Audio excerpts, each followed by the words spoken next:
But dependency on drugs has been part of American life for a long time. Before 1900, morphine and opium were available freely over the counter in non-prescription elixirs and syrups. Medicines with 10 or 15% opiates were spooned into adults and children.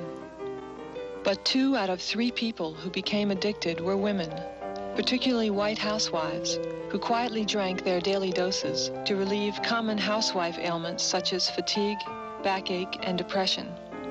This trend continues today, when the highest steady users of tranquilizers, amphetamines, and antidepressants are unemployed housewives.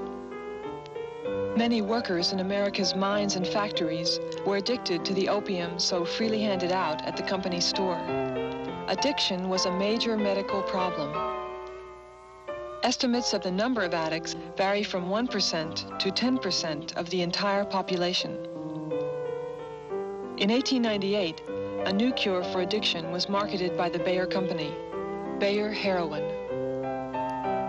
Laws making narcotics illegal weren't passed until 1919. Overnight, millions of people whose addiction had been seen as a medical problem became criminals. Underworld control of narcotics began. World War II saw addiction almost totally disappear as the country was united in full employment and heroin supply lines were cut off. After the war, the syndicate re-established supply lines and pushed heroin into a new market, the crowded ghettos, swelling with black men and women from the South. Before, most addicts had been white. Now the balance shifted dramatically. As the 50s spilled into the 60s and black consciousness rose, frustration became expressed in violence.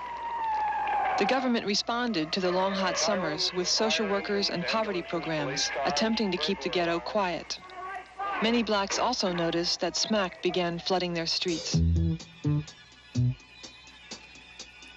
Even though a substantial percentage of urban black youth was growing up addicted, few treatment facilities were established.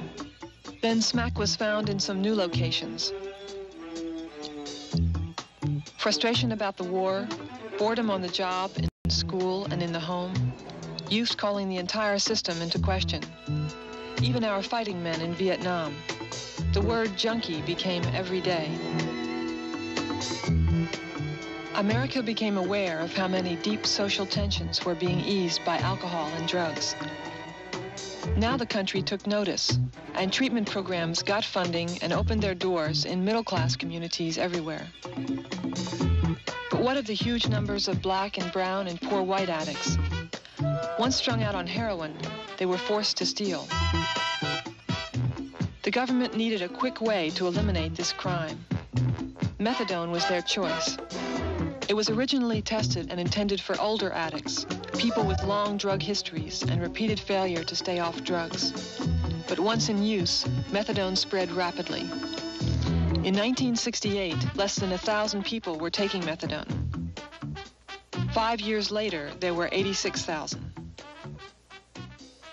Methadone maintenance had some powerful supporters. Politicians and police, unable to deal with crime, jumped to methadone to cure the ills of urban America.